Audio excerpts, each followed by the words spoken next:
misokatra androany ny fikaonan-drom-pirenena mahakasika ny lalàna momba ny vondrom-bahoaparitra itsinjara-pahefana ivoaka ny vato mandritry ny roa andro. Mpanao politika no maro anisa tamin'ireo namaly ny antso. Tsy nisongadina kosa ireo teknisianina momba ny fitsinjara-pahefana sy ny fanapaream-pahefana izay eo ampanany fiaonana. Amerina no fanisanandreo andramena tratra indray eo anivon'ny ministeran'ny tontolo iainana sy ny ekôlôjia ary niala alohan'ny volana febroary 2024. Fotoana nomboan'ny tolobidy raha nambara ministra Antelme Ramparany androany. Ireo andramena tratra tany ivelany kosa dia tsy ho averina eto an-tanindrazana. Nampidirina amponja vonjimaika rehefa avy niakatra fampanoavana androany ny tonian-dahatsoratra sy ny mpanao gazety iray ao amin'ny gazety mpiseho isan'andro eto amintsika. Taratasy avy amin'ny mpamaky na ny courrier des lecteurs manonona anarana ministra telo no antony namoahany fitsarana izao didy izao. Eny an-Tamora no miandry fitsarana azy izy ireo. Mandrika andrao Gaza, tafakatra 500 mahery ireo palestiniana namony ainy. Miantso amin'ny fampitsarana ny fampiasan-kery tsy misy atakandro ny voameran'ny filaminana ny firenena mikambana androany. Ny andindininy avy hatrany.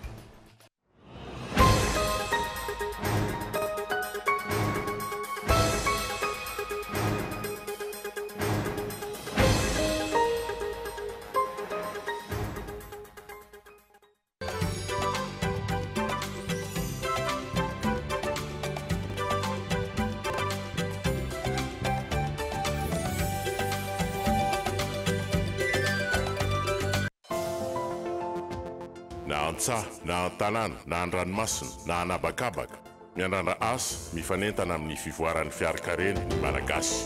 Izay no anton'ny états généraux de l'emploi et de la formation izay atao amin'ny CCI Ivat ny 7 jolay 2024. Ny tanjona, asa mitombo, arakarena mitombo.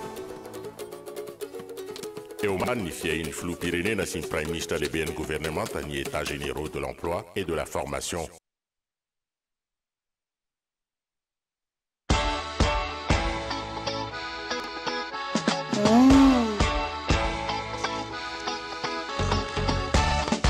Manitra sy mandroatra araiky izy na tsy salambandry izany. Satria mampiasa vovon-tsavony maky sady mampalefaka ny hoditro. Ny lamba madio avy hatrany kely fotsiny dia ampy. Na ny vato koa zava-po mampiasa vovon-tsavony maky. Vovon-tsavony maky, ilay vovon-tsavony manala ny tasy rehetra. 1, 2, 3. Fantatro fa en formula satria mampiasa formula. Madio ery zato nifiny la satria borosina amin'ny formula. Tiara misy vaovao mahazo mahafinaritra zato amin'ilay zay mividy formula roa dia mahazo borosy nify ray. Maimaim-pona fianao nga ahoana ietena maimaim-pony araroty tsy isan'andro io fa voafetra ihany le fotoana mandehana takety amin'izao hiazaka zao eny amin'ny varotra mahazatra anao makaroa amin'ny dentifrice dia mahazo ray amin'le borosy nify formula. Koro ASEM manolotra anao ny clé du bac. Fanalainy farany atrehanany fanadinana bac A, C, D, G2 Pro, G2 Techno, G3 fidirana sabotsy 4 jolay misokatra ny fisoratana anarana ho an'ny mpianatra rehetra na ao anatiny na ivelan'ny volom-panabezana ASEM. Clé du bac atolotry ny koro ASEM no fanalahidiny fahombiazana. Koro ASEM Analakely, Ambohibao, Ivato, Tsiro Mandidy, Moramanga, Matonazaka, Sambava, Antala, Antsirabe. Téléphone 22 345 38.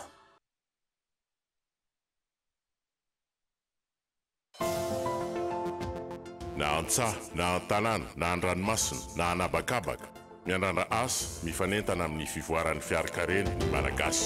Izay no anton'ny états généraux de l'emploi et de la formation izay atao amin'ny CCI Ivat ny 7 jolay 2024. Ny tanjona, asa mitombo, arakarena mitombo. Eo ambany ny fiain'ny filoham-pirenena sy ny prime ministre lehiben'ny gouvernement tany états généraux de l'emploi et de la formation.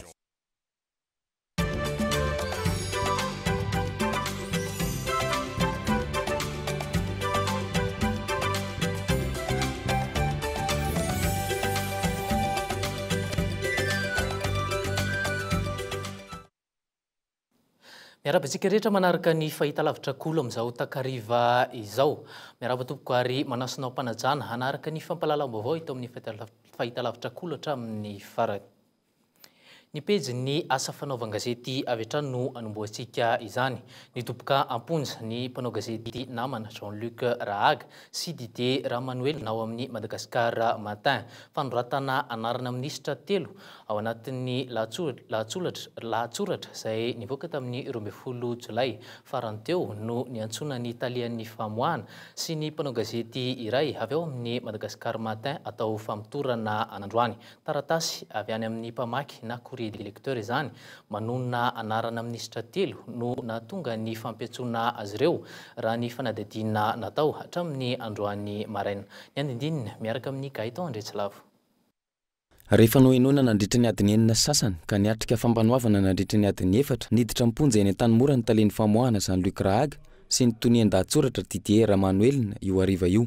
Ny rubrika na ny pejy manokana natokana ho an'ny mpamaky izay natao aneho mpamaky gazety hevitra momba ny raharaha Bois de Rose no antony fitoriana nataon'ny ministra Rivo Rakotovao, Antel Maraparandry, Rafidy Manana, courrier des lecteurs na taratasy avy any amin'ny mpamaky nanonona anarana ministra telo no navoaka ny mpanao gazety ka nahatonga ny fiantsoana teny amin'ny sampan-draharaha mpanao fikarohana momba ny ady heloka be vava. Omaly no nahazo fiantsoana ireo mpanao gazety ireo nalaina mbava ny teny fiadana nahatry ny maraina tamin'ny 9 izy ireo. Tamin'ny 3 ora sasany tolakandro vao tavavoaka ary avy hatrany dia niakatra fampanoavana teny Anosy. Ngamba tsy dia misy zavatra zambara firy aloha fa vita tamin'ny maraina zany ny enquête dia diferena androany ala izy dia misy atsika ny toy ndraiky kanafitra be ngamba le fandaminana atao amin'ny zareo any tena napaharitra ala izy fa ny enquête misotra araka ny tokony izy daholo tsisy Fanalambaraka no nitirian'ireo mpikambana ao amin'ny gouvernemanta Col Rosé amin'ireo mpitory ny ministra misahana ny fotodrafitrasa sy ny fampitaovana ary ny fanajariana ny tany. Lasa fitaovana fanalambaraka ny gazety raha ny hevitra izy ireo. Fa raha namaky ianareo le article tamin'ny nivoaka tamin'izany tamin'ny herin'ny sabotsy izy zay dia tena mahitsy fanimbazimbana olona fotsiny zao amina zavatra tsy mari-potitra. Tsy mitondra proof anao, tsy mitondra ninona ka mieritreritra fa tsy anao fanitsiana fotsiny amin'izany fa alao ny fanjakana mahefa ny tribunal izay fanjakana misaraka tsara io. Indépendance ny tribunal ny tsara ka mieritreritra moa izy hoe averiko ny amandeha tsy dia tokony any amin'izany ianao nga ministra na nga Rakotovao. Averiko ny amandeha za Rakotovao riva maha-olona no mitory satria mieritreritra fa voatotoana ny voninahitro ny maha-olona zay. Fa na tsy ministra teto ka raha nino lazaina tamiko dia mbola nitory any fa ministra ihany koa moa dia mino fa mba manotoana ihany koa zany ny ataoko hoe ny institution ministère fa ny ministère anankiray satria anao ahoana ny toy ny raharaha aiza ho aiza ny fiarovana ny mpanao gazety sy ny fahafahany asa fanaovan-gazety tsy maintsy ho fitoriana sy fampidirana mponja tahaka izao ve no lalana nataon'ny fanjakana. Ny fanjakana izay manana droit anao fanamariana na demanti raha toa ka misy fahadisoana ny lahatsoratra mivoaka amin'ny gazety iray. Enim-bolana teoriana ny akaran'ny filora Jaonary Mampianina teo amin'ny fitondrana raha iandro mialohan'ny fandiniana ilay code de la communication manaporofo ny gouvernemanta Col Rosé fa tsy misomonga amin'ireo manohitoina azy ireo. Pejy ny politika ary nanomboka androany maraina ny fikaonan-dom-pirenena na ny concertation nationale eo ambany fehiny ny fanjakana malagasy. Tsy fantatra mazava kosa ny fomba ny safidianana ireo mpandray anjara amin'ity atrikasa ity. Enjato no fantatra fa nasaina nefa efa arivo latsaka no namaly ny antso. Ny fitsinjaram-pahefana sy ny fanaparia-pahefana moa no odiniana sy amoahana tsokevitra eny amin'ny CCI Vato mandritra ny 2 andro fivoriana. Nahitana ny solotenan'ireo ben'ny tanàna filohan'ny faritra lehiben'ny distrikt ary ireo antoko politika eto amin'ny firenena. Erin'indrindra Rabary no mitatitra ny andindiny izay. Lalàna momba ny vondrom-bahoaka paritra itsinjaram-pahefana no ivoaka eny Ivato mandritra ny 2 andro. Nizara ho voameravalo ireo mpandray anjara ireo ka ny fanavonana izay efitra tapaka ao no hamaritra ny lalàna ifeny fifidianana. Vondrom-bahoaka paritra hiasa natanteraka ny politika ny gouvernemanta no ilaina hatsangana hoe ministry ny atitany mety hiovatra amin'ny famaritana ara-jeografika. Misy dia misy indesiko. Na dia misy aza ny zavatra tsara teo amin'ireo lalàna izay mitanisaiko teo misy dia misy tokony indesoka izay tokony irosoana ny fanatsarana. Misy kokoa zay no antopisiny izao fitaovana teo ampirenena izao. Mila fanivany, mila fanitsiana lalàna ankehitriny mba tena hifanaraka marina na amin'ny lalàna ny toetrandro zay enatsika na ihany koa amin'ny politika amin'ny ankapobeny izay efa matimatesany filohampirenena sy ireo ekipa. Araka izany, ny fomba ahafahan'ny fitondram-panjakana manamora ny fandrindrana ny fampandrosoana tian'izy ireo atao no tanjona amin'ny volavolan-dalàna tiana ipotreto. Avy dia avy ny tanjo filoham-pirenena amin'ity fikaonan-doha-pirenena roa andro ity. Eto dia tiako malena manokana ny fampijoroana sy ny fitsinjovana sahana, ny fanafetana ny sasambe, ny asa ilelivon'ny fondrom-bahoaka paritra Tsidara-Pahefana arak'izay voalaza ny makomisitra teo ihany na ilay tsitsika hoe fonction publique territoriale. Tsy maintsy katsana sy kendrena ary atao valin'olona ray an-tsotra izay ampiarana maro ny tamerina andraikitra izay ho isatry filamatra sy targetra mibaiko ny fomba fiasa. Isan'ny tsy nampahomby ny fampandrosoana hatramin'izay ny nahatonga ny vondrom-bahoaka paritra Tsinjaram-Pahefana ho fitaovana politika. Isary fanana amin'izany ve hivoaka amin'ity fivoriana ity? Karazana tolo-dalàna tahaka ny ahoana no hivoaka mandritra ny roa andro eto? Na dia hita aza fa maro ny antoko politika anazy fanasana tamin'ity fivoriana ity ka nahitana ny solotenan'ireo mouvance teo aloha izany dia tsy voafaritra mazava ary tsy nahazo mpanazavana ny fomba ny fatenana n'ireo rehetra nasaina. Raha politika ranoray ny fahitana azy satria tsy nisongadina ireo teknisianina momba ny fitsinjaram-pahefana sy ny fanaparam-pahefana na dia izay aza ny votiatiny. Efa hita ihany koa fa efa nipetraka mialoha ny fandaminana rehetra ka avy hatrany dia namonjy ny voamerana nendrena azy avy ireo mpizaika tsirairay taorian'ny kabary. Hita teny toerana ny FFM raha toa ka tsy hita kosa ny FFKM.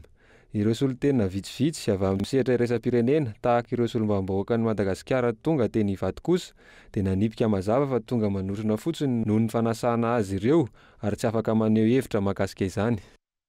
Mazava zany zao fa mbola tsy manana hevitra mazava momba ny fitsinjaram-pahefana sy ny lalàna tokony ifehizany ny gouvernemanta malagasy fa miandry n'ity fikaonan-doha-pirenena ity na dia anjara ny fahefana mpanantanteraka azy ny fitarihana izany nandritra ny enim-bolana tsy nisy izany. Rary ny araka izany raha nanolotra tolo-dalàna mahakasika izany indrindra ny solombam-bahoaka hiazakazaka satria ny fikarakarana ny fifidianana aorian'ity fikaonan-doha-pirenena ity. Maro samihafa ny hevitr'ireo tonga nanatrika ny concertation nationale teny Ivato samy nanaiky ny ankamaroan'izy ireo fa tsara ny fakana ny hevitry ny be sy ny maro raha mandeha araka ny tokony ho izy ny fampiarana izany ny andindininy hatrany. Tao anatin'ny enim-bolana nangingininga Norbert Lala Ratsirahona nampanolo-tsaina manoka ny filoha teo aloha Andry Rajoelina. Nipoitra izy androany ary namaly ny antso isan'ny mpandray anjara amin'ny ity atrikasa ity. Isan'ireo nikarakara ny fikaonan-doha-pirenena efa intelo ny fandimby tao anatin'ny tetezamita ity mpanao politika ity. Zavatra tena irinana ary zay ny tena veriko hoe zava-dehibe dia ny hoe ahoana ny fanatanterahana azy, ahoana ny fampiarana azy. Fa na hiady hevitra eto foana ary kanefa ny tsisy ny fampiarana azy dia zava-poana ihany zany. Saika mitovy hevitra amin'izany ny Général Camille Vital, candidat filoham-pirenena farany teo. Izy ny heritreritra tsara dia tsara ary arabaina ny olona nana heritreritra io fa ny fanatanterahana azy zao no tokony jeretsika satria matoa tsy tomombana reny taloha reny dia tsy tanteraka ny zavatra ny heritreritra. Ho an'ny Monjarondefy kosa, maro ny lesoka tokony ahitsy amin'ity fitondrana mijoro ity ka isan'izany ny fihetsiky ny mpitondra fanjakana. Volonté politique ange ny atao hoe fametrahana rafim-panjakana toy izao ka izay ny ataoko hoe move ho satsika hoe andresy tokoa ny atao hoe clientélisme politique eto amin'ny firenena, andresy ny atao hoe népotisme politique eto amin'ny firenena ka ametraka tokoa ny tombotsoan'ny vahoaka malagasy hoe ho tombotsoa ambonin'ny firenena. Nisan'ny mpandray anjara kosa no nasian'ny Ange Andrianarisoa tanakavanan'ny Amilary Latsiraka Fanamariana. Raha ampitahina amin'ny isan'ny komina 720 manerana ny nosy, tsy afaka nandefa olona iray akory izany ny komina iray. Fikaonan-doha-pirenena zavatra tsy maintsy raha ny rehetra mijery zany ary ny ankamaroan'ny vahoaka zany tokony afantatra an'izay fa tsy hoe olona vitsivitsy angamba tsy veriko tsitoko nanao anazy. Fa isan'ny andrasan'ny maro ihany koa ny hevitry ny vondrona politika malagasy miara-miainga amin'ity raharaha ity. Izy ireo izay efa nanolotra tolo-dalàna momba ny vondrom-bahoaka paritra Tsinjaram-Pahefana. Tolo-dalàna izay efa novolavolaina niaraka tamin'ny teknisianina sy manam-pahefana nandritra ny 5 taona raha kely indrindra. Efa nomena ny gouvernemanta saingy tsy mbola tonga eny amin'ny anteny miram-pirenena hatreto. Isan'ny nanatrika ity fivoriana ity ihany koa ny solotenan'ny VPM malagasy miara-miainga. Izay zany ny hevitra eo ny vondrona politika miara-dia malagasy miara-miainga VPM hoe efa azo natao avy amin'ny alalan'ny ilay tolo-dalàna zay napetraky ny VPMMM teo nivina temeram-pirenena ny fandaniana ny antony nametrahana andreny dia ny hoe satria ilaina ny fananana cadre juridique na fananana hoe rizaten-dalàna zay navozina mifanaraka ny toetrandro eo anatrehany zay ataontsika hoe alohany anaovana ny fifidianana. Araka ny vaovao tetỳ an-toerana natao fakakevitra fotsiny ny tolo-dalàna efa natolotra ny solombavam-bahoaka nefa mbola averina eny amin'ny antenimieram-pirenena ho lalaniana ihany izay tolo-dalàna ivoaka eo. Anahoana ny votoatin'ny hevitra ivoatra eto araka ny fanadihadiana nataonay efa nisy ny rizakevitra voarafitra atolotra hodiniana sy olaniny ny mpizaika. Teboka maro no tsy mazava loatra amin'ny fikarakarana ity hetsika ity toy ny hoe ohatrinona ny volam-panjakana lany, ahoana ny fiantenana ireo mpizaika. Rehetra ety fa maro ny olon'ny HVM efa nalefa mialoha isaky ny voamera saingy tsy nisy nandiso na nanamarina izany ny tompona andraikitra izay nanontanianay. Fa mahakasika ny toe-karena kosa indray amerina anao inventaire physique an'ireo andramena tratra indray ny ao anivon'ny ministeran'ny tontolo iainana sy ny ekôlôjia ary ny ala mialohan'ny volana febroary 2012 sy 2020 fotoana moa izay anombohan'ny tolobidy raha nambaran'ny ministra Antelma Ramparany androany. Ireo andramena tratra tany ivelany kosa dia tsy ho averina eto an-tanindrazana intsony. Araka izany nanambarany teo anivon'ny CFAFI fa tsy tanteraka ny filokalokan'ny fitondrana mikasika indrindra ny fanafoanana ny fanondranana andramena. Ny andindininy miaraka amin'ny Michelana Ranartson. Antotanisa azo avy amin'ny ministeran'ny tontolo iainana efatra amin'ny 30 contenera no tratra tao Kenya, 9 contenera tao Maurice sy 10 taona tao Mozambique, 3 taona tao Singapour, 20 contenera tao Sri Lanka, 10 taona tany Zanzibar ary 2 alina bolabola teto an-tanindrazana. Manoloan'izany tsy tanteraka ny filokalokan'ny fitondrany Rajoanarmampianina raha ny nambaran'ny CFAFI na ny sehatra fanaraha-maso ny fiainam-pirenena. Ny zavatra hita aloha zany ary zay moa soritany ohatra ny soritany CFAFI dia mbola be dia be ihany ny andramena amin'ny Bois de Rose tratra tany ivelany. Le izy zany io le tenenina hoe somary makivikivy ny olom-pirenena satria ny lokaloka ny fitondrana hoe hofoanany ity fitrandrahana tsy ara-dalàna ny andramena ity. Dia zao niditra indray amin'le hoe anangana an'le komity iraisana ministera maromaro, komité interministériel, dia nilaza hoe afaka 3 efa taona zay vao tena ho tafajanona ka afaka 3 na efa taona zany hoe tsy efa tapitra tanteraka ny andramena eto amintsika. Zavatra ohatran'izany zany mahatonga an'le hoe ahoana ihany ary izy ity rehefa nilokalokana hoe tokony ho amin'izao le izy dia fitaina amin'izao. Hetsakilan'izay ny volana febroary 2014 avizao no rehefa hanomboka ny tolobidin'ireo andramena rehetra tratra na teto an-terana na ny tany ivelany. Ny fanontaniana mipetraka maninona no miandro fidy volana any aoriana vao varotan'ireo andramena ireo na mali izany ny ministra ny tontolo iainana sy ny ekôlôjia ary ny ala. Jusqu'amin'ny décembre dia manao ny préparation an'izay anaovana ny liquidation zay. Zany hoe misy plan de plan d'utilisation ho atao sy ny évacuation an'ireo inventaire aloha zany inventaire physique an'le stock les bois saisis dia rehefa avy eo tsy maintsy évacuer nareo makany amin'ny toerana sécurisé dia tafiditra amin'izay zany ny sécurisation dia rehefa avy eo vita zay sécurisation zay dia miaraka amin'ny plan d'utilisation no alefa any amin'ny CITES indray amin'ny décembre atao ny CITES par voie postale ny décision amin'io décembre io zany ahafahana manao ny lancement ny appel d'offre international. Araka izany iverina hatramin'ny voalohany indray ny fanisan'ireo andramena tratra ireo ary ao anatin'ny 7 volana no eritreretin'izy ireo anaovana izany alohan'ny anaovana ny tolobidy izay afaka andraisan'ireo afaka mividy azy ireo na iza anjara. Raha ny fanazavana azo tsy hisy ny fampodiana an-tanindrazana ireo andramena tratra tany ivelany fa any an-toerana no ataony fampirarahana.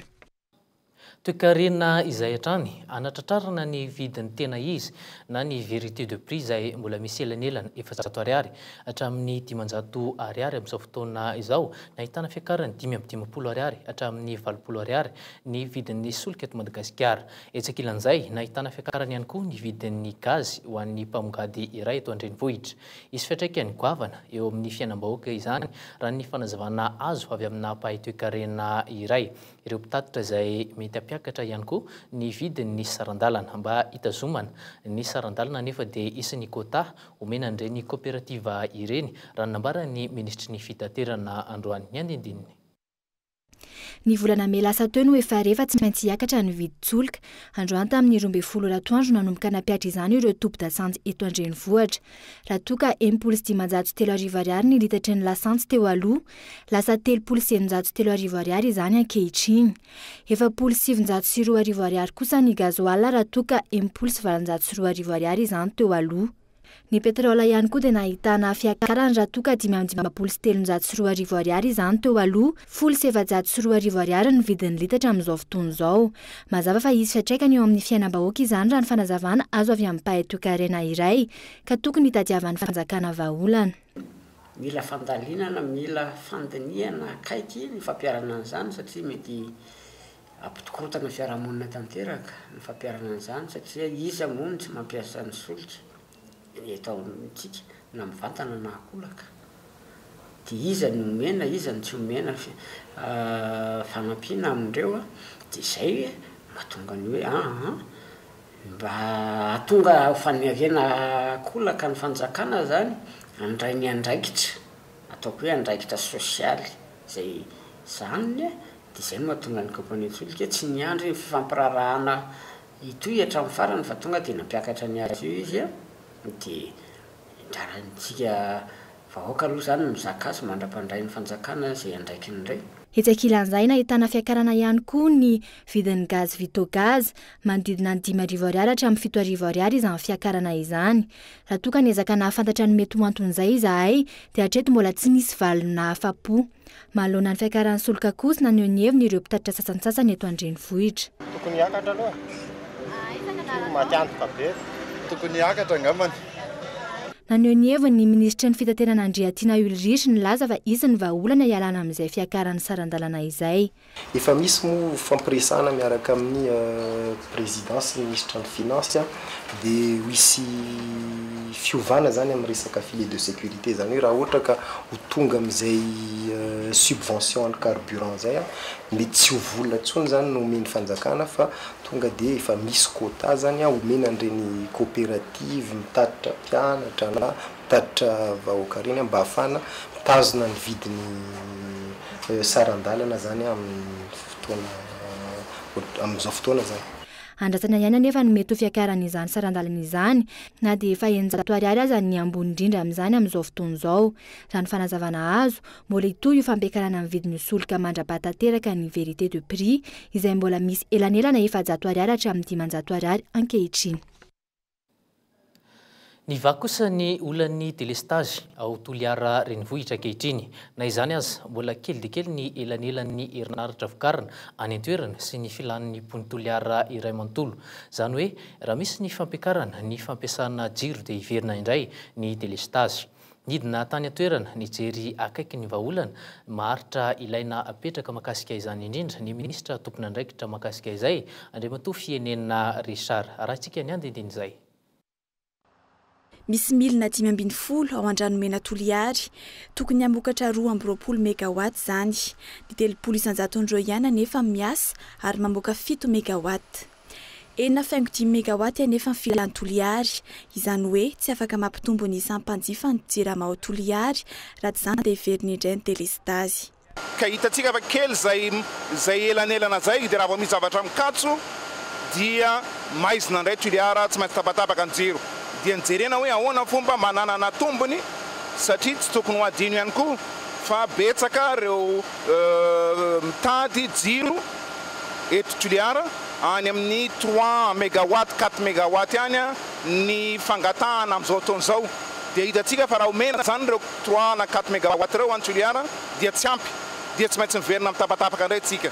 Ohatra amin'izany efa zato zao ny olona mangataka compteur vaovao eto Toliara. Efa nandoa vola nefa tsy vitan'ny JIRAMA satria tsisy omena azy. Ny fitaovana tsy eo, ny herinaratra tsy misy. Dia zay rehetra izay jerena hoe inona ny tokony atao mba hamaritoerana ny Toliara amin'ny resaka herinaratra. Tafiditra ao anaty fandarana sakabe ny fanjakana fijerena vahaolana momba ny herinaratra eto Madagasikara, indrindra fa ny vahaolana maharitra azo ianteherana. Isana pidrosa betsaka ho an'ny JIRAMA ary tsy mahatafarina azy hatramin'izao ankoatra ny halatra samihafa ny tranga nataon'ny mpanjifa, nataon'ny tompon'andraikitra sasany sy tao amin'ity orinasa ity, ny fahamaroan'ny milina mihodina misolika sy ny tsy fisian'ny politika na ahafahana nanarina izany hatramin'izay, hoy ny ministra fienena Richard. Tokony atao koa ny ialantsika amin'ny fiankinan-doha amin'itony machine mandeha solika tony satria lafo be io hoe atao anatin'ny heritaona rehefa milamindamina maritomina ny JIRAMA-ntsika amin'ny resaka délestage dia tsy maintsy mijery programme hafa tsika hanao projet mba hisin'ny centrale hydroélectrique maromaro eran'i Madagasikara, mba hisin'ny centrale solaire maromaro eran'i Madagasikara mba ahafahantsika tena hoe miaina migalabona ao anatin'ny herinaratra mazava. Natery ministra fa mba hanatrarana izany dia mila ovaina ny satan'ny JIRAMA ho lasa société commerciale anaraka ny lalàna efa nivoaka tamin'ny taona 2013 fa tsy hijanona société d'État tahaka izay nifehezan'ny lalàna nivoaka tamin'ny taona 5.700 azy izay mbola sata mitondra ny JIRAMA ankehitriny. Nisy mifiona ny tampiara-miasa rehetra tao amin'ny JIRAMA Toliary tahaka izay natao teny Ambohimanambola izay nanipihany fa tsy hisy ny privatisation ny JIRAMA ary tsy hisy ihany koa ny fandroahana piasa amin'izany fanovana satan'ny JIRAMA ho afaka miatrika fifaninanana izany.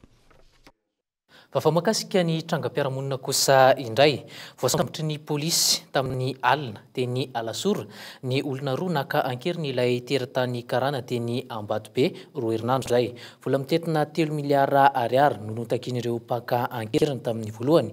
Na enan'izy ireo ho 500 tapitrisa ariary izany rehefa nisy ny adivarotra. Araka ny fanazavana avy eny anivon'ny mpitandro ny filaminana tamin'ny alina no fotoana nomen'ireo mpaka ankerina hakanany vola rehefa navezivezy ny eran'ny tanàna ny fianakavian'ilay karana dia tratra tetsy amin'ny kianjan'ny Maki tetsy Andotapenaka ny lehilahy iray izy no nanondro ny toerana nisy ilay karana. Tratra tao ihany koa ny olona ny ambina ilay karana.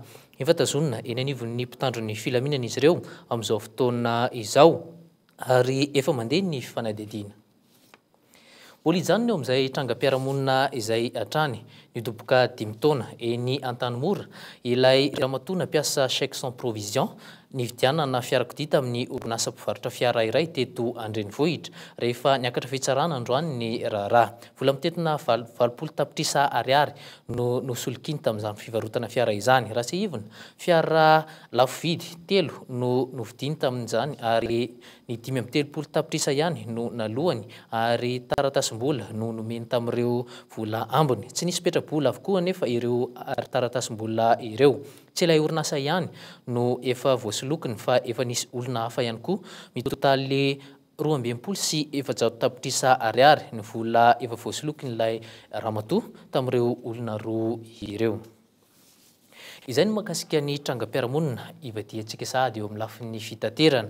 7 taona no nisin'ny lalam-by FCE mampitohy an'ny fianaratsoa sy manakara. Eo amin'ny taona ny efa tamin'ny taona 2010 sy 710 no nisin'ny fanamboarana faran'ny lalam-by. Vokatry ny fahasimban'ny lalam-by efa orotaona zao no niatony tsy asa intsony ny FCE vonina ny iara-iasa amin'ny Madagasikara ny fanjakana Britanika eo amin'ny fanarenana n'izay lalam-by izay raha nambarany masevoan'ny Grande-Bretagne androany tamin'ny fionany tamin'ny ministra ny fitaterana ny andindininy. Ny fanjakana Britanika no amatsy ny lalam-by sy ny lamasinina na lokomotiva hoentina hamerenana indray ny sotran-dalam-by mampitohy amin'ny fianaratsoa amin'ny manakara na ny FCE. Tsy mbola fantatra mazava ny teti-bola hanapin'ny fanjakana Britanika amin'ny fanjakana malagasy amin'ity tetikasa ity. Fantatra fa orinasa Britanika tsy miankina no amatsy izany.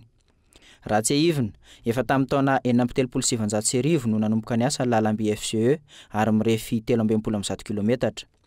Olona anjatony maro no mivezivezy amin'ity lalam-by ity isan'andro. Ny FCE izay mampitohy tanàna maromaro toa Antolongoina, Manampatrana ary Ambinany. Ny lamasinina ihany no vahaolana hahafahan'izy ireo mifandray amin'ny tanàna hafa hatreto. Efa roa taona izao no tsy niasa intsony ity lalam-by ity. fangatahana fiara-miasa no anton'ny fiaonana androany. Fiara-miasa efa maritra zao dia ny développement infrastructure ohatra dia hoe inona ny afaka hoentin'ny gouvernement britannique amin'ny resaka lalamby ohatra dia hoe afaka mamaty tsara na train zany na ny rail zany na traverse dia ho jerena miaraka ohatra ny ahoana ny mety faisabilité zany hoe mety atongavan'ireny fitaovana reny makaty Madagasikara. Tamin'ny fandalovantana Fianaratsoa tamin'ny herinandro iny, isan'ny fampanantenana nataon'ny filoham-pirenena Hery Rajaonarimampianina ny fijerena akaiky ity lalamby ity, efa misy ny fitaovana eo ampelantanany. Fa dia zahay te ampandroso anty FCET. Te hiaraka aminareo amin'ny fanarena izay azo eto ary tokony eto satria mampifandray tanàna maro izy ity indrindra amin'ny ilany atsinanana any Manakara iny. Efa tamin'ny herinandro no nisy manam-pahaizana Britanika vitsivitsy tonga tany toerana nijery akaiky ireo fahasimbahana. Miankina amin'ny tatitra ataon'izy ireo no ahafahana mamaritra ny tetobidin'ny fanamboarana ilaina atao. Ny pejy ny fanatanjahantena kosa no anohizantsika ny fampalalam-baovao ity takariva ity. Medaly volamena maro no azon'i Madagasikara mpampiatrano teo amin'ny andiany faefatra izay fiadina ny tompondakan'ny faritry ny ranomasimbe Indiana eo amin'ny taranja Jiu-Jitsu izay nototosaina tetsy amin'ny ANSP ny farany herinandro teo. Marjona no mitatitra ny andindiny izay. Andiany faefatra eo amin'ny Open iraisam-pirenena aty amin'ny faritry ny ranomasimbe Indiana eo amin'ny aya Jiu-Jitsu traditionnel izay naharitra 2 andro atetsy amin'ny ANSP. Nisongadina ireo mpiady malagasy nanoloana ny frantsay sy ny maorisiana. Nefitra ireo mpiady izay tompondaka aty amin'ny faritry ny ranomasimbe Indiana no ndeha rahantsika. Niady mafy aloha efa deuxième combat retour iny dia étranglement nazahoako anazy teo sur le dos. Ny antony anaovana ve plutôt passif le izy nefa ny mila endurance bebe. Ny vetrihana an'le izy tsara mazamazana eny aloha le izy quand même fa efa niezaka mafy koa dia reny ny vokany dia nanomana be koa en plus. Ny tombony ho ana amin'le za efa elananao. Mafimafy an'le izy fa faran'le izy vita ihany fa ça va nahazo avantage dia izay koa ny source de victoire. Mafy daholo les combattants, mafy daholo dia eo amin'ny disons hoe au niveau technique ny tena mety hoe na samihafa angamba fa ny endurance sy ny tariny tena mafy be daholo le mafy aloha le izy mafy tena le adversaire mivoatra be daholo fa tsotra ny tamin'ny farany teo. Le miatrika le olona be dia be mijery zao dia mampisy pression kely indraindray. Samiatrika ny sehatra iraisam-pirenena ireo mpiady malagasy ary miandrandra izany fatratra izy ireo ankehitriny. Reo maresaka avy any ivelany no anohizantsika ny fampalalam-baovao. Mandrika andra ao Gaza tafakatra 500 ireo palestiniana namoy ny ainy 12 kosa izany ho an'ny israeliana. Miantso amin'ny fampitsaharana tsy misy atakandro ny fampiasa-kery ny voameran'ny filaminana ny firenena mpikambana androany. Ny andidiny avy hatrany eo amin'ny fisarin'ny France 24. Efatra amby 10 andro tsy akato izao no nisy ny fifandonana teo amin'ny tafika palestiniana sy ny israeliana. Tsy nianto izany nandritra ny fiatoan'ny Ramadany. Tsy ampitsony ny efitra sy ny ireo razan'ireo namony ainy ao amin'ny hôpitaly lehibe iray ao Gaza. Ny tanàna amin'ny faritra atsinanana ao Gaza no tena voakasika ity daroka bomba mahery vaika nalefan'ireo drone israeliana ity. Omaly, 700 ireo palestiniana namony ainy ho an'ny akilany, 13 ireo miaramila maty tao anatin'ny fifandonana. Etsy akilan'izay namoaka vaovao omaly ny Hamas fa israeliana iray no tanan'izy ireo. Nandisy izany ny masivo israeliana androany maraina. Raha ny vaovao any an-toerana nampitain'ireo mpanao gazety vahiny, tsy mbola mari-potitra ny fahamarinany voalazan'ny rotota hatramin'izao. Raha ny fanadidinany voaka, tafahoatra ny zava-miseho tany Liban taona 4 ity zava-misy any Gaza ity. Ny maraina teo ihany, palestiniana 10 no tratran'ireo tafika israeliana saika atao anaty tunnel na lalana ao ambanin'ny tany. Voapanga onikasa hanao asa fampiroroana goavana any Israely ireo palestiniana ireto. Atreto, ivitoerana nisy ireo vondrona papiroro 10 ao Gaza no voadarika ireo tafika israeliana omaly, tunnel 5 ihany koa no rava tamin'izany. Ireo tunnel ambanin'ny tany izay veriny israeliana fa iraka ahafahan'ny palestiniana mandefa mpanao viveriny ainy ikendry azy ireo. Androany, ivory ny voameran'ny filaminana ny firenena mikambana. nambaran'ny filohan'ny filan-kevitra ny firenena mikama fa ilaina fanajana ny lalàna mahaolona iraisam-pirenena ary atsahatra tsy misy atakandro ny fampiasan-kery amin'ny rotota ary verina amin'ilay fifanarahana tao teo amin'ny fampitsarany fampiasana fitaovam-piadina ny volana novambra 2024. Atreto milaza ny sekretera-panjakana amerikana John Kerry fa manoana ny Israel amin'ny ity raharaha ity ary manameloka ny Palestina ho fototry ny fipoiran'ny ady. Hopitaly iray tao Gaza moa no voatariko ny bomba israeliana androany. Tafakatra 70 noho izany ny maty ho an'ny palestiniana tamin'ity alatsinainy ity. Miazakazaka ihany koa ireo fanelanelanana iraisam-pirenena efa nogadina ao Caire ny sekretera jeneraly ny firenena mikambana Ban Ki-moon. Taka ny mazatra dia ny fandarana almanaka sy ny tanànantsika no arahinao. Aoriana izao fampahalalam-baovao amin'ny fiteny malagasy izao, ny tena kosa manome fotoana anao raha ampitso toy izao indray veloma tompoka.